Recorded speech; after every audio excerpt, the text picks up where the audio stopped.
వాక్యాంశము దేవుని యొక్క స్వరాన్ని ఎలా వినాలి, లేకపోతే ఏ విధంగా గుర్తుపట్టాలి, లేకపోతే దేవుడు మనతో మాట్లాడినప్పుడు ఆ స్వరము ఎలాంటిది. ఇప్పుడు జనరల్గా దేవుడు మాట్లాడతాడు, మనుషులు మాట్లాడతారు, అదేవిధంగా అపవాది కూడా మాట్లాడతాడు. వెలుగుదూత వేషంలో, అది కూడా ఎట్లాగంటే వెలుగుదూత వేషంతో వేసు. అప్పుడు ఏం చేయాలంటే మనము వాక్యపు వెలుగులో చూడాలి. ఏంటది? ఒక తలంపు వచ్చింది, అది మన తలంపా దేవుడి దగ్గర నుంచి వచ్చిందా అని గమనించాలంటే ఈ తలంపు అనేది వాక్యానుసారంగా ఉందా లేదా అని చూడాలి. వాక్యం బేస్ మనకి. దేవుడు ఈ విషయాన్ని నీకు చెప్పమని నాతో చెప్పాడు అని వచ్చి ఏదో ఆయనతో నేను చెప్పాను అనుకో, అది వాక్యానుసారంగా లేదనుకో, మనము దాన్ని తీసుకోనక్కర్లేదు. ఎందుకంటే దేవుడు చెప్పిన ప్రతి విషయం కూడా గమనించండి. మనం చూస్తాం చాలామంది గురువులు అనేవాళ్ళు కానీ, లేకపోతే స్వామీజీలు అనేవాళ్ళు కానీ, లేకపోతే పాస్టర్లు కూడా ఏం చెప్తారంటే, కొంతమంది వెళ్ళి దేవుడు నాకు ఇది చెప్పాడు నీకు ఇది చేయమని అని, లేకపోతే దేవుడు నాకు చెప్పాడు నువ్వు ఒక ₹1,00,000 నాకు ఏమన్నాడు దేవుడు నీ దగ్గర నుంచి చెప్తూ ఉంటారు దేవుడు. కానీ అది వాక్యానుసారంగా ఉందా లేదా అనేది మనం గమనించాలి. 2 విషయాలు. ఎప్పుడైనా సరే దేవుడు ఒక విషయాన్ని మనతో మాట్లాడితే ఖచ్చితంగా ఆ వ్యక్తితో కూడా దేవుడు మాట్లాడతాడు. అంటే ఆ వ్యక్తిని దేవుడు ప్రేరేపిస్తాడు ఖచ్చితంగా. చూడండి, మీరు రాత్రి చెప్పుకున్నాం వాక్యం, కొర్నేలి శతాధిపతి అయిన కొర్నేలి గురించి. కొర్నేలితో దేవుడు మాట్లాడాడు. అదే విషయాన్ని మరలా కొర్నేలిని దగ్గరికి పేతురుని వెళ్ళమని పేతురుతో మాట్లాడాడు. కోయిన్సైడ్, ఇది కరెక్ట్గా జరిగిందనమాట. అర్థమవుతుందా? పౌలుతో దేవుడు మాట్లాడాడు, స్వరాన్ని వినిపించాడు. దీన్ని అననీయ దగ్గరికి పంపించమని అననీయతో కూడా మాట్లాడాడు. ఆయన దగ్గర ఆయన వస్తున్నాడు, సౌలు అన్న ఆయన, తార్సువాడైనా సౌలు వస్తున్నాడు, ఆయన నువ్వు చేర్చుకోమని చెప్తాడు. అఫ్కోర్స్ ఆయన భయపడ్డాడు, అది వేరే విషయం. ఇద్దరితో మాట్లాడాడు కదా. సో అట్లా కొంత ఉంటుంది. ప్రియమైన దేవుని బిడ్డలారా, కాబట్టి దేవుని స్వరము మనము గుర్తుపట్టతాం. ఒక్కొక్కసారి దేవుడు ఇన్నర్ హార్ట్, హృదయంలో నుంచి మాట్లాడే విషయంలో హృదయంలో నుంచి ఒక ఆలోచన మనకు వస్తుంది. ఒక వ్యక్తికి సహాయం చేయాలనిపిస్తుంది మనసులో. నిజంగా ఆ వ్యక్తి బాగా అవసరతలో ఉంటాడు. వెంటనే పోయి మనం సహాయం చేసినప్పుడు అప్పుడు నిజంగా దేవుడు చెప్పినట్టే వచ్చావే అని అంటారు చాలాసార్లు కదా. ఏంటంటే అది దేవుడు మన హృదయంలో ఉంచిన విషయాన్ని మనము ఈజీగా తెలుసుకోగలుగుతానికి వాక్యానుసారంగా మనం చూడాలి. ప్రియమైన దేవుని బిడ్డలారా, కాబట్టి అందుకనే యోహాను అధ్యాయంలో 10వ అధ్యాయం 27వ వచనం ఒకసారి మనం గమనించినట్లయితే, ప్రియమైన దేవుని బిడ్డలారా, అక్కడ మంచి మాట ఉంటుంది. నా గొర్రెలు నా స్వరము వినును అని అంటున్నాడు అక్కడ యేసు ప్రభువారు 27వ వచనంలో. నా గొర్రెలు నా స్వరం వినును, నేను వాటిని ఎరుగుదును, అవి నన్ను వెంబడించును అంటున్నాడు. చూడండి, నా గొర్రెలు నా స్వరము వినును అంటున్నాడు. ప్రియమైన దేవుని బిడ్డలారా, మరి యేసు ప్రభువారు నిజమైన కాపరి కదా, నిజమైన కాపరి.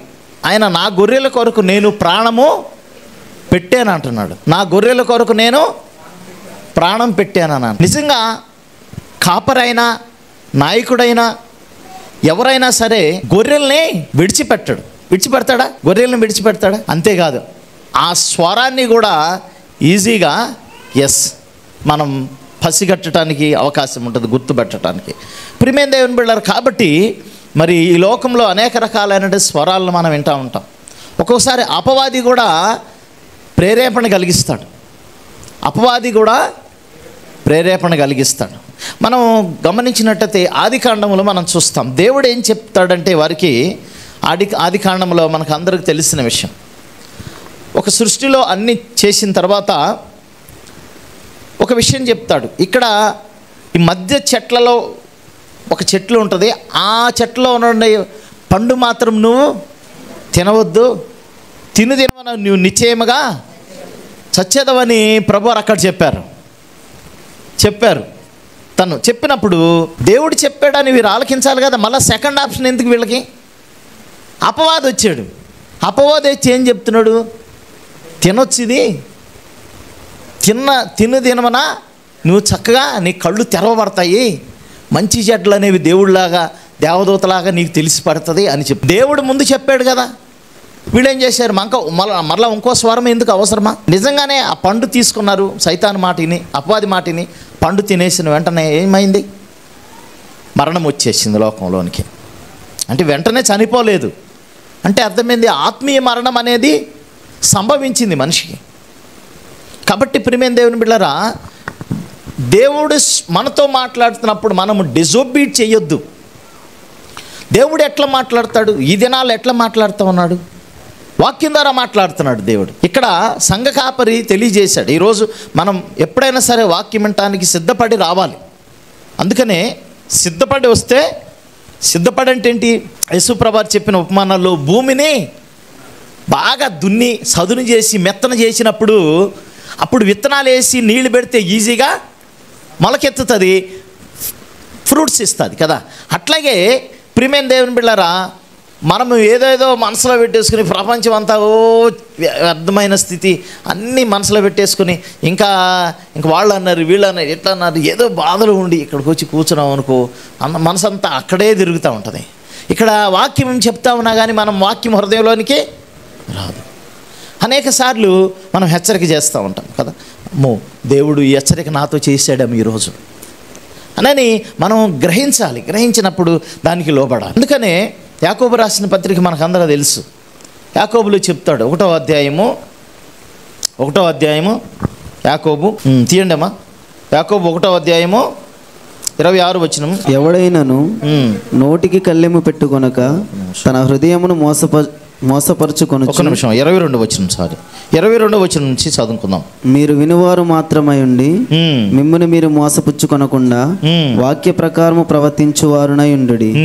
ఎవడైనను వాక్యమును వినువాడయుండి దాని ప్రకారము ప్రవర్తింపని వాడైతే వాడు అద్దంలో తన సహజ ముఖమును చూచుకొను మనుష్యుని పోలి ఉన్నాడు. వాడు తన్ను చూచుకొని అవతలికి పోయి తానెట్టివాడో వెంటనే మర్చిపోవును కదా. చూడండి ప్రియమైన, మీరు వినివారు మాత్రమై ఉండి మిమ్ముని మీరు మోసపుచ్చుకొనకుండా అంటున్నాడు. మనము దేవుని వాక్యం వింటాం, ఆయన స్వరాన్ని వింటాం, కానీ మనం ఏం చేస్తామంటామంటే నెగ్లెక్ట్ చేస్తాం, జస్ట్ ఏదో అన్నట్టు వెళ్ళిపోతాం. దేవుడు ఈరోజు నాతో ఈ మాట్లాడాడు కదా, ఈ మాట నేను సరి చేసుకోవాలి అనే విషయాన్ని మనం గ్రహించలేం. దానివల్ల ఎన్నో సమస్యలు ఎదురవుతూ ఉంటాయి.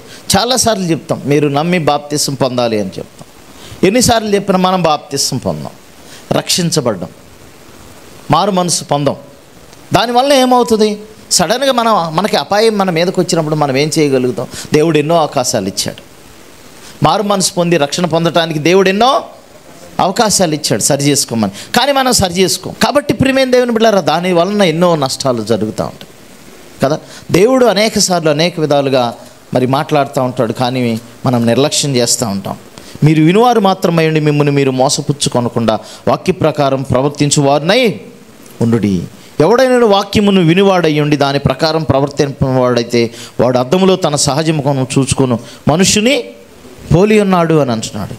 కాబట్టి ప్రియమైన దేవుని బిడ్డలారా, మనము వాక్యానికి చెవి యొగ్గాలి. అందుకనే మార్క్స్ వార్తలు అంటాడు కదా, 4వ అధ్యాయం 9వ వచనం, చెవులు గలవాడు వినుగాక అంటాడు. అంటే ఏంది? చెవులు లేవా మనకి? వింటున్నాం కానీ వినటం వరకే, దాని ప్రకారం ప్రవర్తించడం మన చేత కానే కావటంలా. ఎన్ని వింటాం, విని విని విని విని మన చెవులు అరిగిపోతానే ఉంటాయి, కానీ వాక్యానికి లోబడుతున్నామా? ఆ విన్న విషయానికి లోబడుతున్నామా? దేవుడు మరి వాక్యం ద్వారానే ఎక్కువ మాట్లాడతాడు. వాక్యం చదవటం ద్వారా, వాక్యం వినటం ద్వారా, వాక్యాన్ని అధ్యయనం అంటే మెడిటేట్ ధ్యానం చేయటం ద్వారా దేవుడు మనతో మాట్లాడుతూ ఉంటాడు. ఫస్ట్ థింగ్ అది. మరి దానికి మనం ఏం చేయాలి?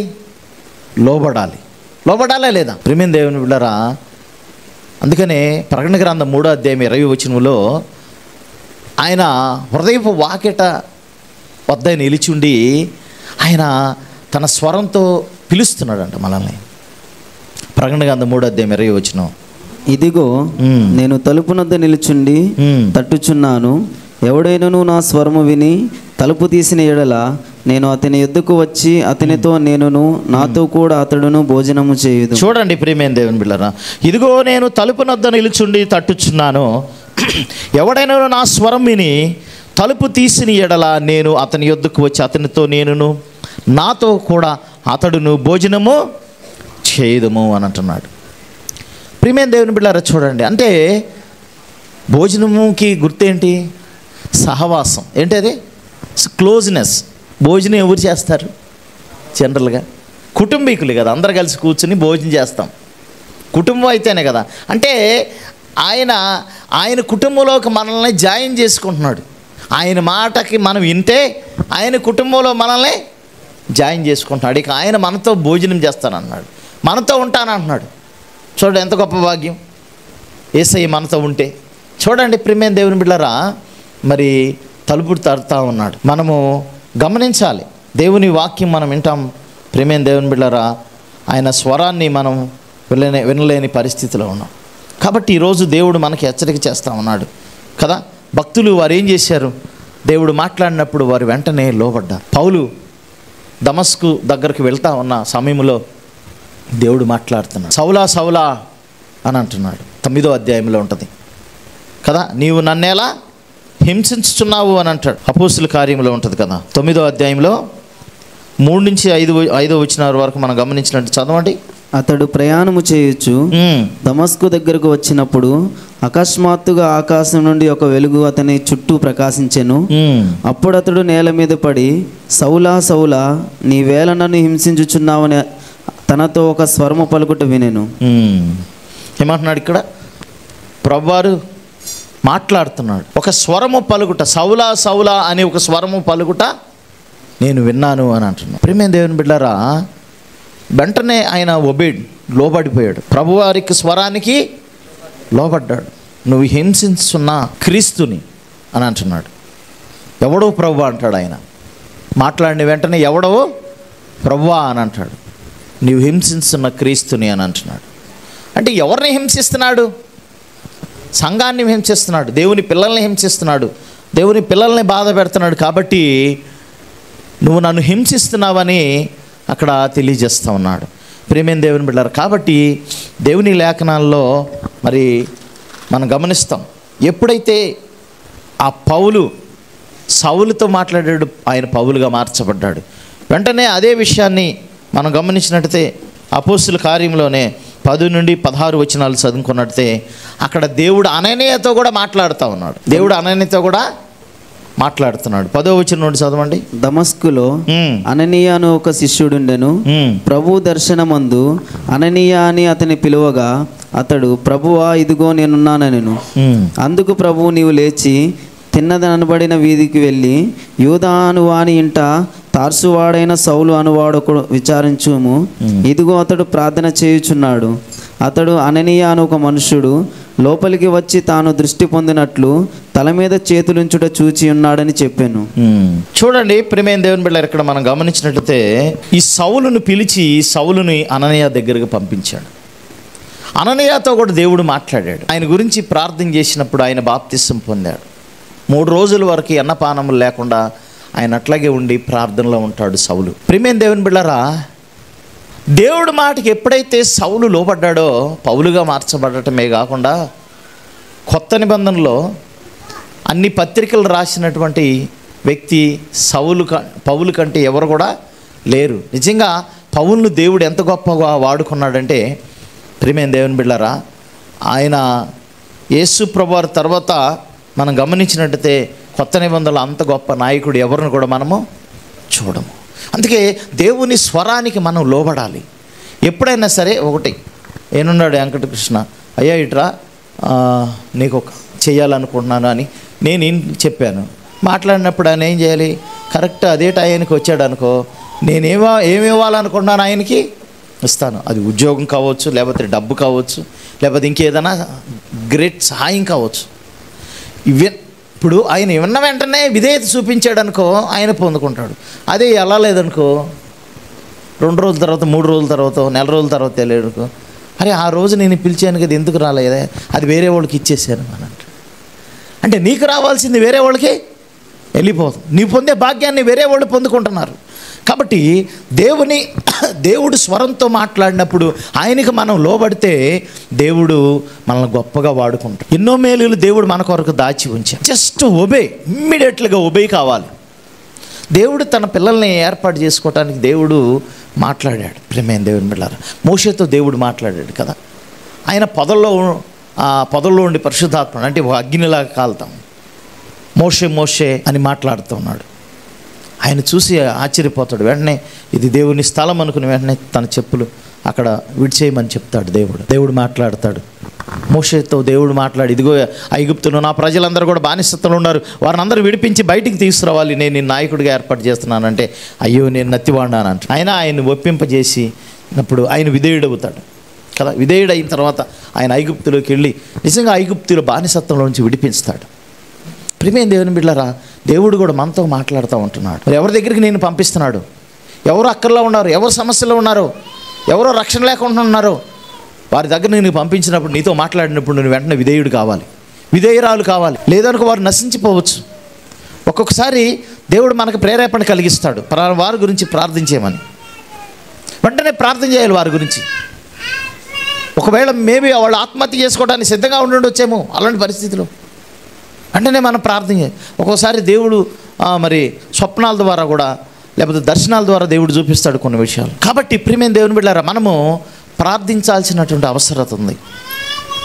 ప్రార్థిస్తే దేవుడు వెంటనే జవాబుని ఇస్తాడు. ఇర్మియాని దేవుడు పిలిచాడు, బాలుడిగా ఉన్నాడు. అయ్యో నేను బాలుడిని అంటున్నాడు, నేను నిన్ను వాడుకుంటాను రా అన్నాడు. అక్కడ నేను నీతో కూడా ఉంటాను అని అన్నాడు మోషేతో. ఉండువాడను అనువాడను అని అంటున్నాడు. నేను నీతో కూడా వస్తా పో, చేసేది నేను అని అంటున్నాడు. ఏమంటే ఏ కార్యమైనా చేసేది ఎవరు? దేవుడే చేస్తాడు, మన వల్ల కాదు. కాబట్టి మనం చేయాల్సింది ఏంటంటే ఆయన స్వరాన్ని మనం వినాలి, లోబడాలి. వింటున్నాం వాక్యాన్ని ప్రతిరోజు, ప్రతి సమయం మందు వాక్యం వింటున్నాం, కానీ లోబడుతున్నామా? షుడ్ ఒబే, లోబడాలి. మోషే లోబడ్డాడు కాబట్టి ప్రజలు విముక్తి పొందారు. అరణ్యంలో 40 సంవత్సరాలు దేవుడు వారిని పోషించాడు. అదే మోషే లోబడలేదనుకో, మరి ఎవరిని ఎన్నుకున్నాబోడో, ఎన్ని సంవత్సరాలు అయ్యేదో కదా. కాబట్టి ప్రియమైన దేవుని బిడ్డలారా, నిన్ను ఏర్పాటు చేసుకుని నీతో మాట్లాడుతున్నాడేం దేవుడు. నువ్వు దేవుడు మాటకి వింటున్నావా? ప్రియమైన దేవుని బిడ్డలారా, నీ హృదయాన్ని ప్రేరేపించినప్పుడు దేవుడు అది వాక్యానుసారంగా అయితే దేవుడు నీతో మాట్లాడుతూ నువ్వు గ్రహించు. Moses come out of the land, I want to send you అని గట్టిగా మీతో స్వరాన్ని ఎత్తి మాట్లాడనక్కర్లేదు. ఒక్కోసారి నీ హృదయాన్ని దేవుడు ప్రేరేపించినప్పుడు ఖచ్చితంగా నువ్వు లోబడాలి. అది దేవుని యొక్క స్వరం, ఇన్నర్ హార్ట్ అంటాం. దేని ద్వారా దేవుడు కొన్ని విషయాలు మనతో మాట్లాడుతున్నప్పుడు మనకి నెమ్మది కలుగుతుంది. కొలసీ రాసిన పత్రికలో 3:16 చెప్తాడు.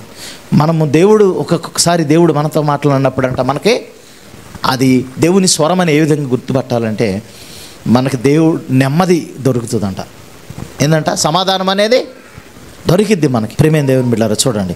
కాబట్టి దేవుడు మాట్లాడుతున్న 15వ వచనం, 3:15, కొలసి 3:15 క్రీస్తు అనుగ్రహించు సమాధానము మీ హృదయములలో ఏలుచుండనీయుడి, ఇందుకొరకే మీరొక్క శరీరముగా పిలువబడితిరి. ఇందుకొరకే మీరొక్క శరీరముగా పిలువబడితిరి. క్రీస్తు అనుగ్రహించు సమాధానం మీ హృదయములలో ఏలుచుండనీయుడి అని అంటున్నాడు. ప్రియమైన దేవుని బిడ్డలారా, మనలో ఎవరి ఆత్మ ఉంది? ఎవరి ఆత్మ ఉంది? దేవుని ఆత్మ ఉంది.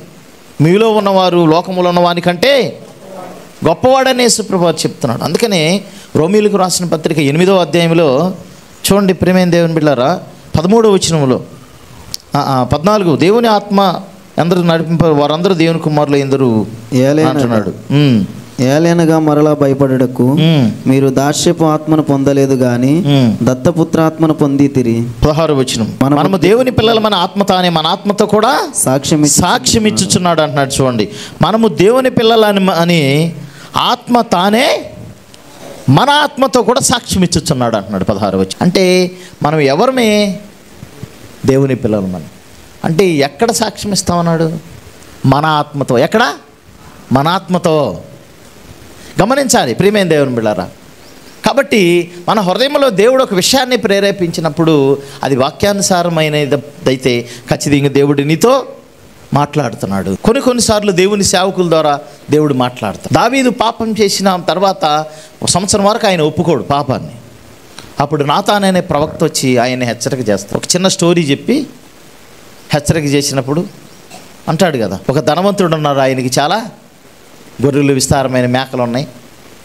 అదే దేశంలో చిన్న ఒక పేదవాడు ఒకడు ఉన్నాడు, వానికి ఒకే ఒక ఆడ గొర్రె పిల్ల ఉంది. ఆ ధనవంతుడు విందు చేసుకున్నప్పుడు ఆ పేదవాడి దగ్గర నుంచి ఆడ గొర్రె పిల్లని తీసుకెళ్ళి వధించుకుని విందు చేసుకున్నాడు అని చెప్తే దావీదు లేచి సీరియస్గా లెగిస్తాడు. ఎవడు వాడు రాజ్యంలో ఎలాంటి వాడు? డైరెక్ట్గా చెప్పేస్తాడు.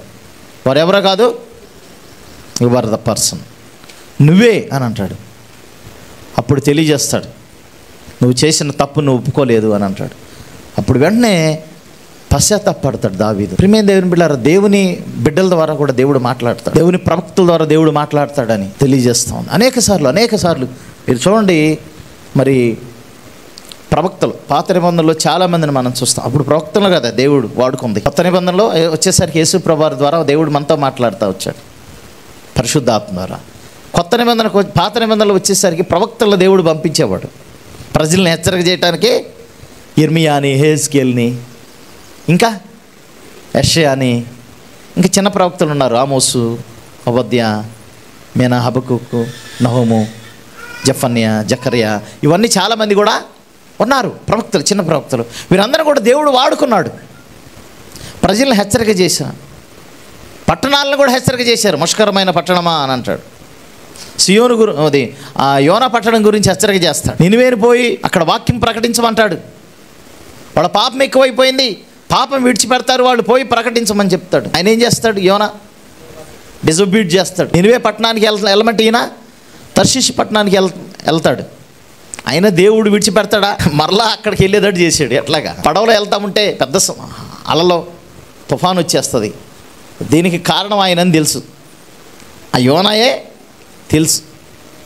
అన్నీ తెలిసి కూడా చేస్తూ ఉంటాం ఒక్కొక్కసారి యోనాలాగా. మనకు దేవుడు మాట్లాడుతూ ఉంటాడు అన్ని విషయాలు, మనమని తెలుసు, విక్టిమ్ మనమే చెయ్యాలని తెలుసు, కానీ మనం మాత్రం సైలెంట్గా చూద్దాం ఏం జరిగిద్దని. ఒక్కొక్కసారి దేవుడు నీ చేత చేపిస్తాడు ఆ పని. యోనా చేత అట్లాగే చేపించాడు. యోనా చేత చేపించాడా లేదా? ఎత్తి సముద్రంలో పడేయండి నన్ను. దీనికి కారణం చిట్టి కూడా ఆయన పేరు మీదే వచ్చింది. సిటీ వేసినప్పుడు ఎత్తి సముద్రంలో పడేస్తారు. వెంటనే చేపకు ఆజ్ఞాపించాడు దేవుడు. యోనాని మింగేసి 3 రోజులు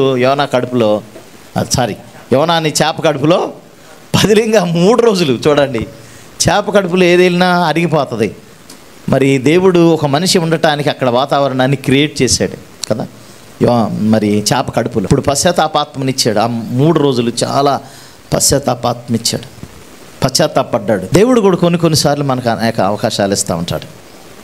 మనం పశ్చాత్తాపడాలి, దేవుడి మాటకు లోబడాలి, దేవునికి లోబడాలి. ప్రియమైన దేవుని బిడ్డలారా, వెంటనే ఆయన పశ్చాత్తాపం అయిపోయిన తర్వాత కన్ఫర్మేషన్ చేసుకుంటాడు. ఎస్, వెళ్ళాలనుకున్నాడు. అప్పుడు తీసుకొచ్చి ఆయన్ని ఒడ్డు మీద కక్కేసినప్పుడు ఆయన మళ్ళీ లేచి అక్కడికి వెళ్ళి 40 రోజులు వాక్యాన్ని ప్రకటిస్తాడు వాళ్ళకి. ప్రియమైన దేవుని బిడ్డలారా, అప్పుడు వారు మారు మనసు పొంది, చిన్నపిల్లలేమి, పెద్దవాళ్ళేమి, రాజులేమి, సామంతులేమి, సామాన్యులేమి, ఈవెన్ జంతువులు కూడా ఉపవాసం ఉండి ప్రార్థన చేస్తారంట. అప్పుడు దేవుని కోపాన్ని తొలగించుకుంటాడు. కాబట్టి దేవుడు తన ప్రవక్తల ద్వారా కూడా దేవుడు మాట్లాడుతూ ఉంటాడు. నేటి దినాల్లో ఎవరు? సంఘ కాపర్లు, సంఘ నాయకులు, మీకు ఇవ్వబడినటువంటి గృహ నిర్వాహకులు, సంఘ నాయకుల ద్వారా దేవుడు మాట్లాడుతూ ఉంటాడు. వర్షిప్ లీడర్స్ ద్వారా, ఒక్కొక్కసారి సంఘ చర్చి ఎల్డర్స్ ద్వారా, మేబీ ఒక్కొక్కసారి విశ్వాసిస్తారు కూడా దేవుడు మాట్లాడతాడు కూడా. దేవుడు అనేక రీతిలుగా, అంటే దేవునిలో బలంగా ఎవరైతే ఎదుగుతూ ఉన్నారో వారి ద్వారా దేవుడు మాట్లాడుతూ ఉంటాడు, హెచ్చరిక చేస్తాడు. ఆ హెచ్చరికను మనం వార్నింగ్ని గమనించాలి. పెడచెవిని పెట్టుకుని వెళ్ళిపోయామంటే అది నీకు అపాయమే కావచ్చు, మేబీ మరణాపాయమే రావచ్చు లోపడకపోతే. కాబట్టి ప్రియమైన దేవుని బిడ్డలారా, దేవుడు ఈరోజు మనతో మాట్లాడుతున్నాడు. దేవుని స్వరంతో మనం మాట్లాడుతున్నాడు. దేవుడు తన వాక్యంతో మాట్లాడుతున్నాడు, ప్రవక్తల ద్వారా మాట్లాడుతున్నాడు, తన ఏర్పాటు చేసుకున్న పిల్లల ద్వారా దేవుడు మాట్లాడుతూ ఉన్నాడు. కానీ మనం మాత్రం విధేయులుగా ఉండటం లేదు. విధేయులుగా ఉండమని దేవుడు తెలియజేస్తున్నాడు. ప్రియమైన దేవుని బిడ్డ, దేవుని మాటకు లోబడితే ఎన్నో గొప్ప కార్యాలను చూస్తాం. గిద్యోను దేవుడు పిలిచాడు. 6 అధ్యాయంలో ఉంటుంది, 6-7 అధ్యాయాల్లో ఉంటుంది కదా. నేను లేఖనాలు చూపించదలుచుకోలేదు, టైం అయిపోతుంది. 6-7 అధ్యాయాలు గిద్యోను పిలిచినప్పుడు దేవుడు పరాక్రమగల బలాఢ్యుడు అంటాడు, నేను ఆ యొక్క మిద్యానీయులు, అమాలేకీయుల బారి నుండి ఇజ్రాయిల్ని రక్షించాలనుకుంటున్నాను, నువ్వు నా మాట అంటాడు. నువ్వు మాకు తోడుకుంటే ఈ బాధలు ఎందుకు మాకు? ఆయన ఎక్కడున్నాడో తెలుసా? దేవుడు పిలిచినప్పుడు ఎక్కడున్నాడు ఆయన? అప్పుడే మీకు కొంచెం నీరసం అయిపోయినట్టున్నారు, అప్పుడే దిగిపోయారు. అలర్ట్నెస్. దేవుడికి స్తోత్రం. హల్లెలూయా, హల్లెలూయా. ప్రియమైన దేవుని బిడ్డలారా, చూడండి, అక్కడ గిద్యోనుతో దేవుడు మాట్లాడుతున్నాడు. ఒక గోధుమలు చాటుగా ఉండి దొల్లగొట్టుకుంటున్నాడు, గోధుమల్ని దులుపుతున్నాడు, కొడుతున్నాడు. ఆ టైంలో దేవుడు వచ్చి మాట్లాడుతూ ఉన్నాడు, గిద్యోను రా, ఇశ్రాయేలీలు బాధలో ఉన్నారు, వారు దండెత్తారు, వాళ్ళ పరిస్థితి, వాళ్ళని విడిపించాలనుకుంటున్నాను నేను రా అన్నప్పుడు, అప్పుడు గిద్యోను ముందైతే కొన్ని సూచనలు చూపించమని చెప్పి దేవుడు ఒక్కొక్కసారి దేవుడి మాట సూచనల ద్వారా కూడా దేవుడి స్వరం మనం వినొచ్చు. దీనికి ఒక జస్ట్ 2 విషయాలు ముందుకు వెళ్ళిపోయిన తర్వాత ఆ విషయాన్ని చెప్పుకుందాం. దేవుడు జలప్రళయం ఎప్పుడు రానేనని చెప్పాడు కదా.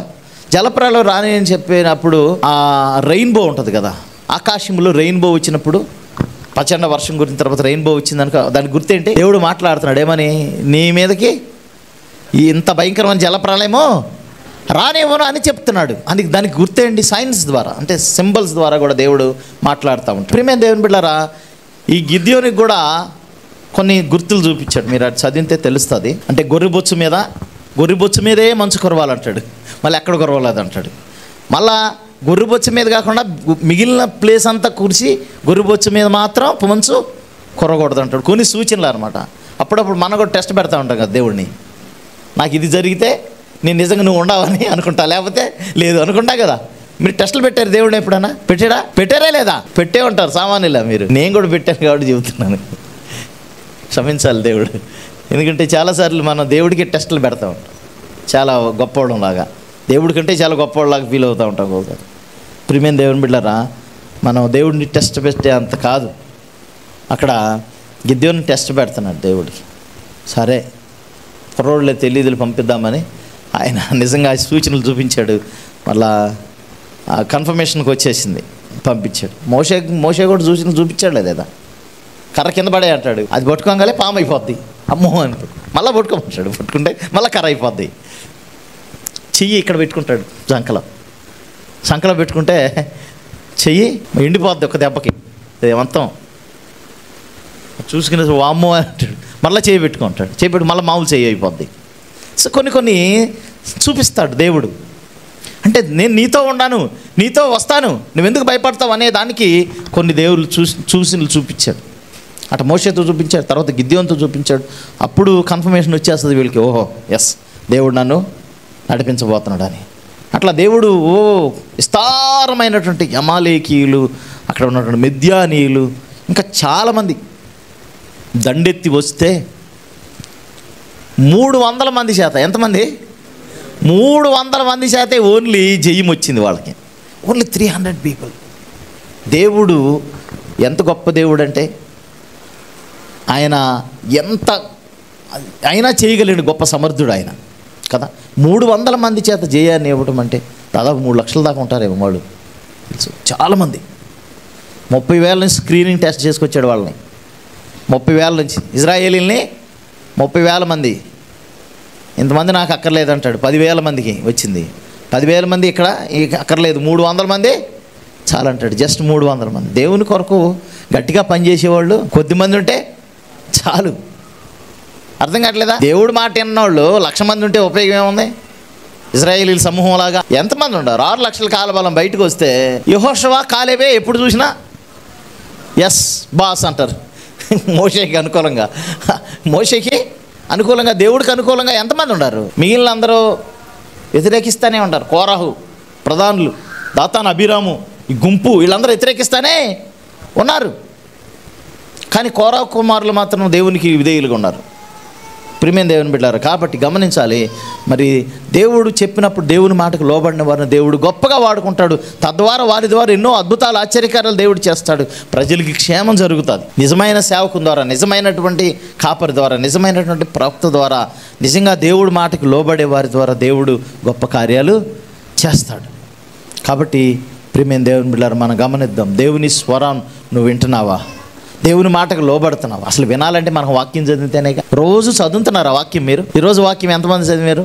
మార్నింగ్ లేచి 3, మీరు 3, వీళ్ళు 3, మిగిలిన వాళ్ళందరూ టిఫిన్ చేసి వచ్చారా? లంచ్ మాత్రం మంచి గ్రాండ్ లంచ్ బిఫోర్ ఉంది మీకు, డోంట్ వరీ. ప్రేమైన దేవుని బిడ్డలారా, చూడండి, అంటే దేవుడికి ఎంత ప్రేమిస్తున్నారో మాకు అర్థమవుతుంది. ఫాస్ట్ గారు ఈరోజు 8 గంటలకు రావాలి కదా, సండే కదా, జర రెస్ట్ తీసుకున్నాము, ఇట్లా వచ్చాం. రోజు చదువుతున్నాములే పాస్ట్ గారు, మండే రోజు అంటారా? కనీసం నిన్న చదివిన వాళ్ళు ఎంతమంది నిన్న వాక్యాన్ని? అంటే మీరు చదవరా వాక్యం? ఎవరు మంచి అలవాట్లేదా? ఎందుకని వాక్యం చదవను మీరు? మరి ఎట్లా మాట్లాడతాడు దేవుడు? ఎట్లా మాట్లాడతాడు వాక్యం చదవకపోతే? నేను అందుకనే ఫస్ట్ రోజే కొన్ని తీర్మానాలు చేసుకుని అప్పుడే దేవుడు మాట్లాడాడు. ఫస్ట్ రోజే ఫస్ట్ రోజు దేవుడు మాట్లాడాడు. నేను మీకు ఎందుకు చెప్తా ఉన్నానంటే మళ్ళీ ఆ స్వరాన్ని మళ్ళీ ఇప్పుడు వినిపిస్తున్నా. దేవుడు అప్పుడే ఫస్ట్ రోజే మాట్లాడాడు. వాక్యం విషయంలో తీర్మానం తీసుకోమని చెప్పానా? వాళ్ళు ఏం చేశారు? శపథం పూనారని చెప్పాను. ప్రజలందరూ ఏం చేశారు? మేము శపథం పూనేమంటున్నారు. దేవుని ధర్మశాస్త్రం ప్రకారం మోషే ఇచ్చిన ఆజ్ఞలు బట్టి మేము నడుచుకుంటాం, వాటిని బట్టి నడుచుకుంటాం అన్నాడు. మరి ఎజ్రా తీర్మానం తీసుకున్నాడు కదా. ఎజ్రా తీర్మానం తీసుకున్నాడు, ప్రభా ఇక్కడ నుంచి నేను ధర్మశాస్త్రాన్ని బట్టి నడుచుకోవడమే కాకుండా అందరికి బోధిస్తానని తీర్మానం తీసుకున్నాడు కదా. నాయకులు తీర్మానం తీసుకున్నారు, లీడర్స్ని ఎవరైతే ఏర్పడితే వాళ్ళు తీర్మానం తీసుకున్నారు. సామాన్య ప్రజలందరూ కూడా ఇజ్రాయేలీలు తీర్మానం శపథం పూనేరు అని అంటది. మరి మీరెప్పుడు శపథం పొందుతారు? ఇప్పటికి జనవరి, ఫిబ్రవరి, మార్చి కూడా వచ్చేస్తుంది. ఫిబ్రవరి అయిపోతుంది. 1.5 మంత్ దాటిపోయింది. ఇప్పటికీ మనకి ఎన్ని రైస్ అయిపోయి ఉంటాయో తినడానికి, ఎన్ని కూరగాయలు అయిపోయి ఉంటాయో, ఎంత థింగ్స్, ఎన్ని డబ్బులు ఖర్చు చేసి ఉంటాము అని దేవుడు మీకు అన్నీ ఇస్తున్న దేవాతి దేవుడిని గుర్తు చేసుకోపోతే చెప్పండి ప్రియమైన దేవుని బిడ్డలారా, మీరు గమనించండి. మనం ఆత్మానుసారంగా జీవించే పిల్లలము, ఆత్మీయులము, మనమే దేవుని గురించి చదవకపోతే దేవుడు మీతో, ఆయనకేం నష్టం లేదు మీరు వాక్యం చదవకపోవడం వల్ల. నష్టమా చెప్పండి. మీరు ఆ రోజు ఏవే విషయాలు చెప్పాము ఆ రోజు చెప్పండి. 1వ తారీఖున జనరల్గా విన్నవాళ్ళు పోయిన సండేనే చెప్పిన వాక్యం గుర్తులేదు. 1వ తారీఖు వాక్యం చెప్పాము మేము. పాస్టర్ గారు వాళ్ళు జోకేస్తున్నారా? చెప్పండి ఎవరైనా ధైర్యం ఉంటే. 1వ తారీఖు ఏం చెప్పాను నేను? నిర్ణయాలు ఏమేమి చేశాను? సరిపోని అధ్యాయం చెప్పండి. చెప్పు రామకృష్ణ. సంఘానికి సమయానికి వస్తాం అని చెప్పారా? అంతేనా? వాక్యం ఏంటి? వాక్యం చెప్పాను కదా. నెహెమ్యా 10వ అధ్యాయంలో చెప్పాను కదా, అక్కడ కొన్ని డెసిషన్స్ ఉంటాయి. తీర్మానాలు చెప్పాను. వాక్యం విషయంలో తీర్మానాలు చెప్పారు. ఇంకా వాళ్ళు ఏం చేశారు? ఇచ్చే విషయంలో, సమర్పించే విషయంలో కదా. మరి సమర్పించే విషయంలో మనం తీర్మానం చేసుకున్నామా? వాక్యమే తీర్మానం చేసుకోవాలి. వాక్యం చదివితే ఆటోమేటిక్గా అన్నీ వచ్చేస్తాయి. మీరు వాక్యం చదివారనుకో లోపడతారు ప్రతిదానికి. వాక్యం చదవట్లేదు కాబట్టి అన్నిటికీ లోపడతలేదు. వాళ్ళు ఏం చేశారు దగ్గర సంవత్సరానికి వచ్చి వాళ్ళ దగ్గర ఉన్న వెండిలో 3వ వంతు తెచ్చేవాళ్ళు అంట దేవుని సన్నిధి. వాళ్ళు కట్టిలు కూడా తెచ్చేవాళ్ళు అంట దేవుని మందిరానికి. తెలుసా? వాళ్ళు దే హ్యావ్ టేకెన్ డెసిషన్ కదా. ఇంకా ప్రథమ ఫలాలు, అర్పణలు, దశంభాగములు అన్నీ కూడా తెచ్చేవాళ్ళమని వారు ఒక డెసిషన్ తీసుకున్నారు. అంటే దేవుడు మరి మనతో మాట్లాడుతున్నప్పుడు మనం వాటికి లోబడాలా లేదా? వాక్య విషయంలో వాక్యాన్ని మనం ఖచ్చితంగా ప్రతిరోజు ధ్యానిస్తే, ప్రతిరోజు చదివితే ఖచ్చితంగా ప్రతిదానికి మనం లోబడగలుగుతాం. మీకు పెళ్లి చేసేటప్పుడు పాస్టర్ గారు ఒక తీర్మానం చేస్తారు, డెసిషన్స్. ఏంటది? ఏమంటారు తీర్మానం? మైక్ పెట్టి అప్పుడు మర్చిపోయాం ఫాస్ట్గా ఏదో చెప్పాడు ఆయన ఏదో అన్న అంటే అనిపించాడు, అదే అన్నాడు కాబట్టి మేము కూడా తిరిగి అన్నాం. కలిమి ఎందును, లేమి ఎందును, బాధ అందును నేను ఎల్లప్పుడు నీకు తోడుగా ఉంటా, నిన్ను తప్ప ఎవరిని నేను ఆశించను అనే మాట కూడా చెప్పిస్తాడు. సో ఇన్ని డెసిషన్ తీసుకున్నాను. పెళ్లి రోజు చేసుకుని, పెళ్లి రోజు వాక్యం గుర్తుందా? మీకు పెళ్లి రోజు వాక్యం గుర్తుందా? నాకు మాత్రం గుర్తుంది. పెళ్లి రోజు వాక్యం గ్రెగన్ అని కెనడా ఆయన చీఫ్ గెస్ట్గా వచ్చారు. ఆయన వాక్యం చెప్పాడు. పాస్టర్ గుర్తుందో లేదో? గుర్తుందా నీకు? ఏం చేశాడు ఆయన? 2 క్యాండిల్స్ వెలిగించాడు. 2 క్యాండిల్స్ వెలిగించి ఒక్కదాన్ని తీసుకొచ్చాడు. అంటే మీరిద్దరు ఇప్పుడు ఏక శరీరమై ఉన్నారు అని అన్నాడు. అప్పుడు ప్రసంగం నాకు గుర్తుంది. అంటే మీరు సేవకులు కదా గుర్తుపెట్టుకుంటారు పాస్టర్ గారు, మేము సామాన్యులం కదా, మాకే అక్కడ గుర్తుంటారు. అది ఒక ఇన్సిడెంట్, అది జీవితంలో మర్చిపోలేనే రోజు. అంటే మీ ఆలోచన అంతా మీ భర్త మీదే ఉంటుందిలే, మీ ఆలోచన ఏమో మీ భార్య మీద ఉంటుంది. ఆహా, దేవుడిచ్చిన మంచి గిఫ్ట్ అని ఆలోచిస్తారు కాబట్టి. సో వాక్యం గుర్తుండకపోవచ్చు, గుర్తుండాలి.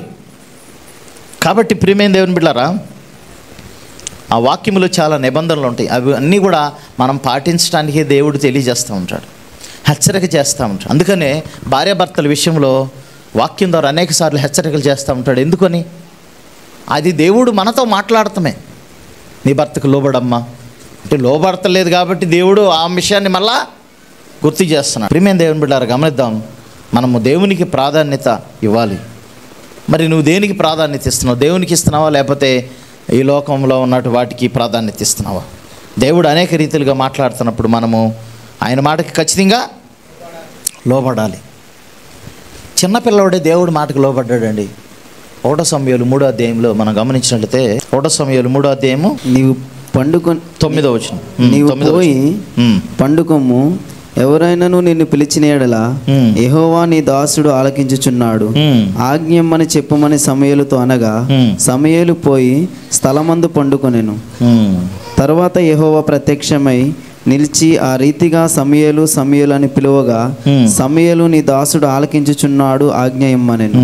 చూడండి, దేవుడు సమూయేలుతో మాట్లాడుతున్నాడు. అప్పటికంట ఆ వచనాల్లో ఉంటుంది, యెహోవా వాక్కు ఆ రోజుల్లో ప్రత్యక్షమవుట అరుదుగా ఉండేను అని ఉంటుంది. పై వచనాల్లో ఏముంటుంది? ఆ రోజుల్లోనంట దేవుడు మాట్లాడతాం చాలా అరుదుగా ఉంటాడంట. మోస్ట్ అంటే చాలా అరుదు అంట. ఆ సమయంలో దేవుడు చిన్నపిల్లవాడు 6 సంవత్సరాలు ఉంటాయేమో ఆయనకి, అంతే. చిన్నపిల్లవాడితో దేవుడు మాట్లాడుతున్నాడు. అక్కడున్న ఆ యాజకుడు ఉన్నాడు, ఆయనతో మాట్లాడతలా. నాలాంటి పాస్టర్ గారు సేవకుడు యాజకుడు ఉన్నాడు, ఆయనతో మాట్లాడతలా. ఎవరితో మాట్లాడుతున్నాడు? నాకు తోడుగా ఎవరైనా చిన్నపిల్లవాడు ఉండడానికి ఆయనతో మాట్లాడుతున్నాడు. 2 సార్లు వెళ్ళాడు ఏలీ దగ్గరికి. అయ్యా ఏలినవాడా, నన్ను లేపినట్టున్నావు అని అంటున్నాడు. ఒకసారి పిలిచాడు దేవుడు. దేవుడికి సమూయేలుకి తెలియదు కదా దేవుడు మాట్లాడతాడని. చిన్నపిల్లవాడు కదా ఆయన, అప్పుడే ఎదుగుతున్నాడు మెల్లమెల్లగా దేవునిలో. అన్న ఏం చేసింది? చిన్నప్పుడు పాలు విడిచిన వెంటనే ఆయన్ని తీసుకొచ్చి మందిరంలో అప్పగిచ్చేసింది. అక్కడ దేవుని సేవలో నిండిపోయాడు సమూయేలు. దేవుడి కోసమే బ్రతుకుతున్నాడు. ఆయనకి తెలియదు కానీ దేవుడు మాట్లాడతాడు. ప్రియమైన దేవుని బిడ్డలారా, రెండోసారి కూడా వచ్చేసి అప్పుడు అర్థమైంది ఏలీకి, దేవుడు ఇతనితో మాట్లాడుతున్నట్టున్నాడు. నేను మాట్లాడలేదు కదా. అప్పుడు yes I'm ready to listen you, నేను సిద్ధంగా ఉన్నాను ప్రభువా చెప్పండి అని అనమని చెప్పినప్పుడు దేవుడు 3వసారి వచ్చి మాట్లాడుతూ ఉన్నప్పుడు ఆ 9వ వచనంలో ఉంటుంది, అయ్యా ఏలీ చెప్తాడు, నువ్వు ఎక్కడ పనుకున్నావు అక్కడే పనుకో, మళ్ళీ దేవుడు వచ్చి మాట్లాడతాడని. 9వ వచనం చదవండి. నీవు పోయి పండుకొమ్ము, ఎవరైనా నిన్ను పిలిచిన యెడల యెహోవా నీ దాసుడు ఆలకించుచున్నాడు, ఆజ్ఞయమ్మని చెప్పమని సమూయేలుతో అనగా సమూయేలు పోయి తన స్థలమందు పండుకొనెను. తర్వాత యెహోవా ప్రత్యక్షమై నిలిచి ఆ రీతిగా సమూయేలు సమూయేలు అని పిలువగా సమూయేలు నీ దాసుడు ఆలకించుచున్నాడు, ఆజ్ఞయమ్మనెను. చూడండి ఏమేది ఇక్కడ ఏమంటున్నాడు? ఇక్కడ ఆజ్ఞ అని అంటున్నాడు. ఇక్కడ ఏమంటున్నాడు? దేవుడు మాట్లాడేది ఏదైనా ఆజ్ఞే. దేవుడు మాట్లాడేది ఏదైనా ఆజ్ఞే. ఆయన మాట లోబడాలి. We should obey his commandment. ఏదైనా తోటలో డిసొబే చేసేది ఏమైపోయింది? శాపం వచ్చేసింది వాళ్ళ మీదకి. ఏమొచ్చింది? శాపం వచ్చింది. నువ్వు ప్రసవ వేదన, నువ్వు కనేటప్పుడు బాగా వేదన పడతావు అన్నాడు స్త్రీని. పురుషుని చెప్తాడు, నువ్వు చెమట కార్చు వరకు ఈ భూమి మీద నువ్వు చచ్చిపోయేంత వరకు కూడా చెమట కార్చి తినాల్సిందే అంటాడు. పాముని శపిస్తాడు, నువ్వు వాడిని మడిమి మీద కరుస్తావు, నిన్ను వారు తల మీద కొడతారు అని అంటాడు. నీవు జీవితకాలము పాకుతూ మన్ను తింటావు అని అంటాడు. శాపం పాముకి. మీకు తెలుసా? యెషయా గ్రంథంలో తెలియజేస్తూ ఉంటాడు, దేవుని ఆ పరిశుద్ధ పట్టణంలో కూడా అంట పాకుతూనే ఉంటుందంట. అది మిగిలిన వాటికి అన్నిటికీ స్వరూపం మారిపోయింది కానీ పాముకు మాత్రం నెవర్ చేంజ్, మారలా.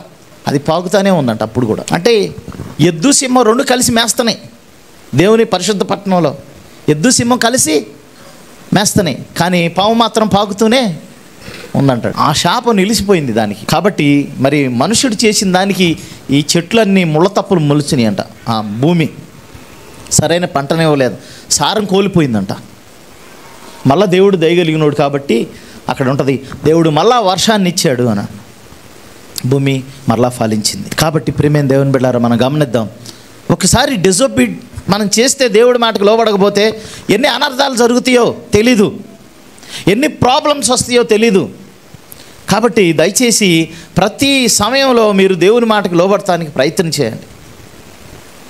ఒకవేళ మీ తల్లిదండ్రుల ద్వారా దేవుడు మాట్లాడవచ్చు మీతో, వారు దేవునిలో బలంగా ఎదిగితే విశ్వాసులైతే మీ తల్లిదండ్రులు మీతో చెప్పొచ్చు, అయ్యా ప్రార్థనకు రామనొచ్చు, అయ్యా దేవుడు నమ్మకరా అనొచ్చు, రక్షణ పొందరా అని చెప్పొచ్చు మీ తల్లిగారు, లేకపోతే మీ తండ్రి గారు, లేకపోతే మీ సహోదరులు, లేకపోతే మీ శ్రేయాభిలాషులు. సో మీరు రక్షించబడ్డారు, కానీ రక్షణ లేని ఉన్నారు చాలామంది. వారికి వెళ్ళి స్వార్థ చెప్పమని చెప్పొచ్చు మీతో దేవుడు. మరి నాకెందుకులే అని కూర్చుంటే అనర్థాలు జరిగిపోతాయి. దానికి కారణం నువ్వే అవుతావు, నువ్వే లెక్క అప్పు చెప్పాల్సి వస్తుంది. అందుకే నేను మ్యాక్సిమం నాకు పరిచయమైన వాళ్ళని ఎవరిని వదిలిపెట్టను, అందరిని ఏదో రంగా టచ్ చేస్తా. కనీసం వెళ్ళలేకపోయిన పోనన్నా చేస్తా. నేను మా గొప్పతనం కోసం చెప్పట్లేదు ప్రియమైన దేవుని బిడ్డలారా. ఎందుకంటే ఒక మనిషికి మనల్ని పరిచయం చేసాడంటే ఖచ్చితంగా మన ద్వారా దేవుడు ఏదో ఎక్స్పెక్ట్ చేస్తున్నాడు ఆ వ్యక్తికి సువార్త చెప్పమని, ప్రభువులో నడిపించమని. దేవుని పిల్లలు మనం అందరం. మనకు ఒక వ్యక్తిని పరిచయం చేస్తున్నాడంటే ఖచ్చితంగా అతనికి మన సువార్తను చెప్పాలి. మా లెక్చరర్ ఒక ఆయన ఉన్నాడు, సుధీర్ గారు అని. ఆయన ఇంగ్లీష్ లెక్చరర్, మాకు అంటే క్లోజ్గా ఉంటారు, ఫ్రెండ్ లాగా. ఆయన తన స్నేహితుడు బ్రాహ్మణుడు, ఆయనకు సువార్త చెప్పలేదంట ఎప్పటికీ. ఆయన ఎన్నో కొన్ని సంవత్సరాల తర్వాత ప్రభువు నమ్ముకుని వచ్చిన తర్వాత, అరే ఇంత గొప్ప దేవుడి గురించి నాకు సువార్త చెప్పలేదురా నువ్వు అని అన్నాడు. ప్రియమైన దేవుని బిడ్డలారా, చూడండి, ఒక్కోసారి మన పక్కన వాళ్ళకే మనం చెప్పం, మన రూమ్మేట్స్కి చెప్పం, మన కొలీగ్స్ చెప్పం, ఉద్యోగస్తులకి, మనతో పాటు ఉన్న వాళ్ళకి.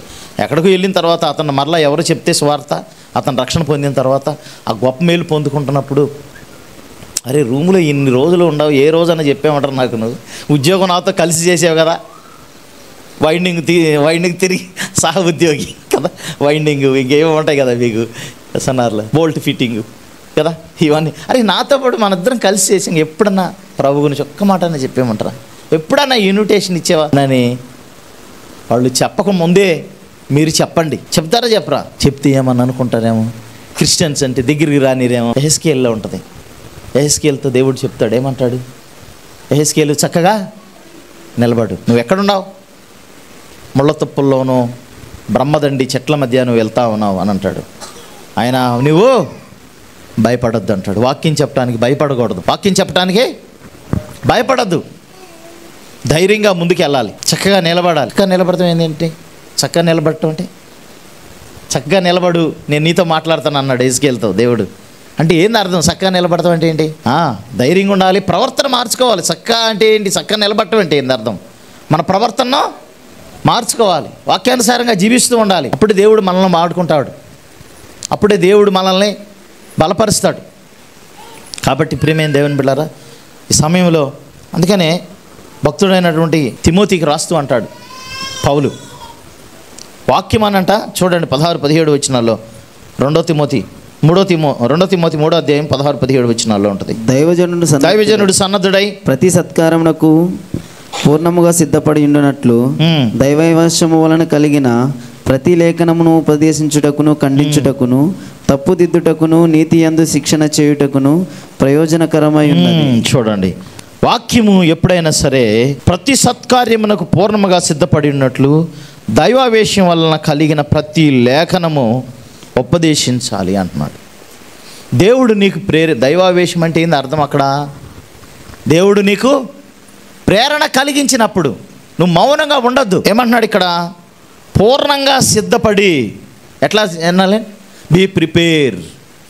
ఎట్లా ఉండాలి? సివిల్ వర్క్కి వెళ్తారు, పనికి వెళ్ళేటప్పుడు ఏం చేస్తాం మనం? ఒక తట్ట ఒకటి, పార ఒకటి తీసుకెళ్ళాలి. సో కోతకి వెళ్ళామనుకో ఏం తీసుకెళ్ళాలి? కొడవలు తీసుకెళ్ళాలి. కొడవలు లేకుండా వెళ్ళామనుకో కోతకు రానిరు. కొడవలు లేదు, కొడవలు తెచ్చుకోరా అంటారు. ఆ రోజు పని కథం.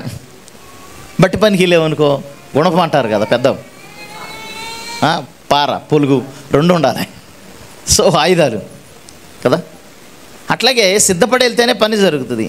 ఇప్పుడు మనం ఒక సేవకుడిగా, ఒక దైవజనుడిగా, కొత్త నిబంధన ప్రకారం మీరందరూ కూడా దేవుని యాజకులే, పాస్ట్ గారేలే, మాకేం సంబంధం లేదు, హ్యాపీ అనుకోవద్దు. God has given you responsibility. మీకు కూడా దేవుడు బాధ్యతను ఇచ్చాడు, అది మర్చిపోవద్దు. ఎప్పుడు నా వైపు చూపించొద్దు. మీరే కదా నాకు రక్షించుకోండి, మీరే కదా ఎవడు పోయినా మీరే తీసుకురండి, మీరే తిప్పలు పడండి. ఎవరినైనా నమ్మకపోతే నమ్మించేటట్టు చేసుకోండి. సంఘం మీరే చేసుకో, మాకు సంబంధం లేదు, వస్తాం పోతాం. కమింగ్ అండ్ గోయింగ్ అంటే కుదరదు. సంఘం అంటే ఏంటి? క్రీస్తు శరీరం. Everybody should do the work కదా. ప్రతి వారు కూడా పని చేయాల్సిందే. అవయవాలు అన్నీ పని చేయకపోతే నడుస్తుందా? అవయవాలు అన్నీ పని చేయలేదా? మాట్లాడాలంటే ఇప్పుడు నేను మాట్లాడుతున్నాను, ఇప్పుడు ఏం నోరు సహకరించాలి. ఆ మాటలు బయటికి రావాలంటే మెదడు సహకరించాలి. దేవుని ఆత్మతో నా ఆత్మ సంధించి మాట్లాడుతూ ఉంటుంది. ఇక్కడ మైండ్కి వెళ్తామంటే ఇక్కడ ప్రతి మాట కూడా ఎక్కడికి వెళ్తుంది? ఎంత ఫాస్ట్గా జరిగిపోతుందో చూడు. దేవుడు ఎంత శిష్టాన్ని ఏర్పాటు చేశాడు చూడండి. పామును చూస్తే పక్షవాతం కూడా లేదు, పరిగెత్తాడు. అంటే ఏం చెప్తుంది అక్కడ? హింట్స్ ఇస్తుంది మెదడుకి. కళ్ళతో చూసిన వెంటనే కళ్ళు డెసిషన్ చేయవు, తెలుసా మీకు? ఎక్కడికి వెళ్తాయి? ఎక్కడికి వెళ్తాయి? చిన్న మెదడుకి వెళ్తుంది. మెదడులోకి వెళ్ళేసేసి మెదడు మళ్ళీ ఏం చేస్తుంది? ఆ నాడులు ఉంటాయి, నాడులకి ఇన్ఫర్మేషన్ ఇస్తుంది. ఎంత ఫాస్ట్గా జరుగుతుందో చూడు. వెంటనే కాళ్ళకి చెప్తుంది పరుగు కదా, పాము వచ్చిందిరా పరుగు అని అంటుంది కదా. అంటే ఎంత ఫాస్ట్గా జరుగుతుందో చూడండి వ్యవస్థ. పాము వస్తే పరిగెత్తుతాం, ఏదైనా గుద్దతానికి వస్తే తప్పించుకుంటాం, అగ్గిని చూస్తే భయపడి పారిపోతాం, ప్రమాదం వస్తే మాత్రం తప్పించుకోవడానికి ప్రయత్నం చేస్తాం. అంతకంటే డేంజర్ ప్రమాదం, నరకం. దేవుడు మాట్లాడాడు, వెంటనే రెస్పాండ్ కావాలి. ఏం చేయాలి? వెంటనే రెస్పాండ్ కావాలి. నువ్వు దేవుని స్వరాన్ని వింటున్నావా?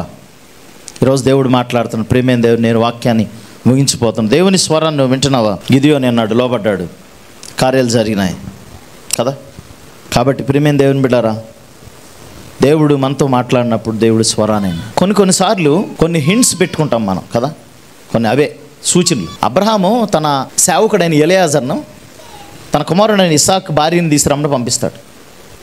పంపించినప్పుడు ఆయన వెళ్తాడు ఎక్కడికి? స్వదేశానికి. అబ్రహాం స్వదేశం ఏదైతే ఉందో అక్కడికి వెళ్ళినప్పుడు, ఆ ప్రాంతానికి వెళ్ళినప్పుడు, బాబు ఎవరో నాకు తెలీదు, ఎవరిని నా సేవకుడికి, నా యొక్క యజమానుడికి కుమారుడికి భార్యని తీసుకురావాలని ఆయనకు అర్థం కాక ఏమనుకుంటాడో తెలుసు. ఆయన ఒక గుర్తు పెట్టుకుంటాడు. ఏంటి? ఏ అమ్మాయి అయితే ఈ ఒంటిలన్నిటికీ నీళ్ళు పోస్తుందో, ఏ అమ్మాయి అయితే నాకు ఫస్ట్ నీళ్లు తాగండి అని ఇచ్చి ఒంటిలన్నిటికీ నీళ్లు పోస్తుందో ఆ అమ్మాయే నా యజమానుడి కుమారుడికి భార్యగా నేను ఎంచుకుంటానని తను ఒక నిర్ణయం చేసుకుంటాడు. అదే దేవుని చిత్తాన్ని గ్రహిస్తానని అనుకున్నాడు. ఇప్పుడు ఆయన అది పెట్టేసుకున్నాడు. అంటే దేవుడు ఆ విధానంగా మాట్లాడతాడని. మాట్లాడమంటే అక్కడికి వెళ్ళి ఇది కడవ ఎత్తుకొస్తుంది ఒక అమ్మాయి, చూడు అది ఆ అమ్మాయే, ఇప్పుడు రెబ్కా అమ్మాయి పేరు, ఆమె ఇస్సాకు భార్యగా కాబోతుంది అని చెప్పనక్కర్లేదు. ఈయన ముందుగానే దేవుడితో మాట్లాడుకున్నాడు. ప్రభువా ఇట్లా ఉండాలి, ఈ అమ్మాయి అయితేనే ఖచ్చితంగా నా యజమానుడి కుమారుడికి భార్యగా నేను అనుకుంటానని అనుకున్నాడు. వెంటనే కొన్ని నిమిషాల తర్వాత అమ్మాయి రానే వచ్చింది. రెబ్కా నీళ్ళు కడవ నుంచి తోలింది, ఇది తాగమని అంటుంది, తాగేసింది. నీ ఒంటిలు కూడా పెడతాను అని అంటుంది, ఒంటిలు కూడా నీళ్లు పోసింది. తర్వాత అప్పుడు అనుకున్నాడు, అక్కడికి వెళ్ళాడు, దేవా నీకు వందనాలయ్యా, నేను వచ్చిన ఏ కార్యమైతే వచ్చానో ఆ కార్యం నాకు సఫలమైందని సంతోషపడ్డాడు. అంటే దేవుడు మాట్లాడాడనే ఒక నిదర్శనానికి ఈ రీతిగా కూడా మనం ఒక్కోసారి రావచ్చు, అట్ట కూడా ఎగ్జాంపుల్గా చూసుకోవచ్చు. కాబట్టి ప్రేమైన దేవుని బిడ్డలారా, మరి ఏ రీతిగా దేవుడు గొప్ప కార్యాలు మన జీవితంలో చేస్తూ ఉంటాడు. మరి దేవుని స్వరాన్ని మనం వినేవారుగా ఉంటున్నామా? దేవుడు అనేక రీతిలుగా మనతో మాట్లాడుతూ ఉంటున్నాడు. మనం దేవుని మాటకు లోబడాలి. కాబట్టి అందుకని మనము ఎక్కువగా వాక్యం ధ్యానంతో పాటు సేవకులతో ఎక్కువ సాన్నిధ్య సంబంధాన్ని మనము కలిగి ఉండాలి.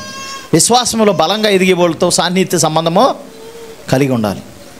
వారి ద్వారా దేవుడు మాట్లాడవచ్చు, వారి ద్వారా అనేక విషయాల్ని దేవుడు మాట్లాడవచ్చు. అదే కన్ఫర్మేషన్ అంటాం కదా. కన్ఫర్మేషన్ అంటే నిశ్చయితకి మనం ఏ విధంగా రాగలుగుతాం. కొన్ని మనకు తెలియదు కదా దేవుడి చిత్తం ఏంటిది, ఇది కాదా అనేదానికి కొన్నిసార్లు ఏం చేయాలి, దేవుడు వాక్యం ద్వారా మాట్లాడతాడు.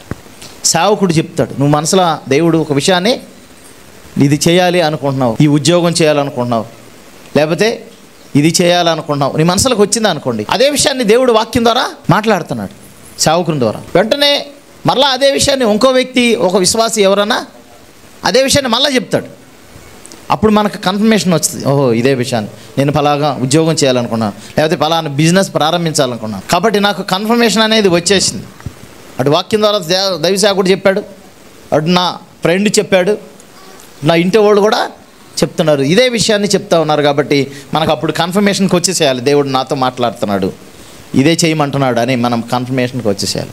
అప్పుడు కూడా మన హృదయాన్ని కఠినం చేసుకుంటే అంటే మనం దేవుడి మాటకి లోబడతలేదని అర్థం. కాబట్టి ప్రియమైన దేవుని బిడ్డలారా, దేవుడు మాట్లాడుతున్నప్పుడు మరి మనం వినాలి. నా గొర్రెలు నా స్వరము వినును అంటున్నాడు, చెవిగలవాడు వినుగాక. అందుకనే దేవుడు మనల్ని ఆ మాటకు తీసుకొచ్చేటట్టు చేయకూడదు. నా మాట వింటున్నారే కానీ వారి చెవులు మందమైపోయినాయి, వారి హృదయం కఠినం చేసుకుంటున్నారు, వారి హృదయంలోనికి వాక్యం తీసుకోవట్లేదు అని దేవుడు బాధపడకుండా ఉండాలంటే మనం దేవుడి మాటకి లోబడాలి. అనగా దేవుని వాక్యాన్ని ఎప్పుడు ధ్యానించాలి. అంతేకాదు ప్రార్థన చేసేటప్పుడు మనం ప్రార్థన చేసేసిన తర్వాత మనం ఏం చేయాలంటే మౌనంగా ఉండాలి. దేవుని ఇక జవాబు కోసం ఏం చేయాలి? ఎదురు చూడాలి. అప్పుడు దేవుడు మన హృదయంలో ఉన్న నెమ్మదినిస్తాడు. ఒక విషయాన్ని మనం అడిగినప్పుడు దేవుడు దాన్ని గ్రాంట్ చేస్తాడు. దేవుడు ఖచ్చితంగా ఇస్తాడని మనము నమ్మాలి. ఎందుకనే యోహోను 16వ అధ్యాయంలో ఉంటుంది కదా, ఏమంటాడు అక్కడ? నా నామను మీరేమి మీ సంతోషం పరిపూర్ణమగునట్లు అడుగుడి, మీరు నా నామలు ఏది అడిగితే అది నేను మీకు ఇస్తానని దేవుడు చెప్పాడు. కాబట్టి ఖచ్చితంగా దేవుడు ఇస్తాడు. అంటే వాక్యం బేస్ కూడా ఉంటుంది. ప్రభువా నన్ను అడుగుము జనముల స్వాస్థ్యం భూమిని దిగంతం వరకు సొత్తుగా ఇస్తానని చెప్పారు కదా. అనేక మంది జనాలు నాకు దయచేయండి. మనం మరి దేవుడిని అడిగినప్పుడు దేవుడు ఖచ్చితంగా ఇస్తాడు. దేవుడు వినే దేవుడుగా ఉన్నాడు. God listen every prayer. దేవుడు ప్రతి ప్రార్థనలు కూడా ఆలకించే దేవుడుగా ఉన్నాడు. కాబట్టి ఆయన పిల్లలుగా మనం కూడా ప్రతి విషయాన్ని గ్రహించేవారుగా ఆలకించేవారుగా ఉండాలి. దేవుడు కోరుకుంటున్నాడు. అంతేకాదు ఆ వాక్యానుసారంగా జీవించాలి. లేదనుకో ఏముంది అక్కడ? వాక్యాన్ని సాత్వికముతో అంగీకరించమన్నాను అని యాకోబు తెలియజేస్తామన్నాడు. వాక్యాన్ని సాత్వికముతో అంగీకరించాలి. ప్రియమైన దేవుని బిడ్డారా, ఆ వాక్యానుసారంగా ప్రవర్తించాలి. లేకపోతే అద్దములో తన సహజ ముఖాన్ని చూసుకుని మళ్ళీ మర్చిపోతాం. ఇప్పుడు ముఖం చూసుకుంటాం ఎట్లా ఉందని, మళ్ళీ బయటికి వెళ్ళిపోయిన తర్వాత మళ్ళీ ముఖం మర్చిపోతాం. అంటే మన ముఖం మనం మర్చిపోవడం అని కాదు, అట్లాగే ఉంటుంది. వాక్యం చదువుతాం, దాన్ని బట్టి అనుసరించి నడుచుకోలేదనుకో అదే పరిస్థితి అవుతుంది. కాబట్టి ప్రియమైన దేవుని బిడ్డలారా, దేవుడు అనేక సార్లు మనతో మాట్లాడుతున్నప్పుడు మన వాక్యానికి లోబడదాం. ఎప్పుడు వాక్యం ద్వారానే దేవుడు మనతో మాట్లాడుతూ ఉన్నాడు. కాబట్టి డిజోబీట్ చేయొద్దు దయచేసి.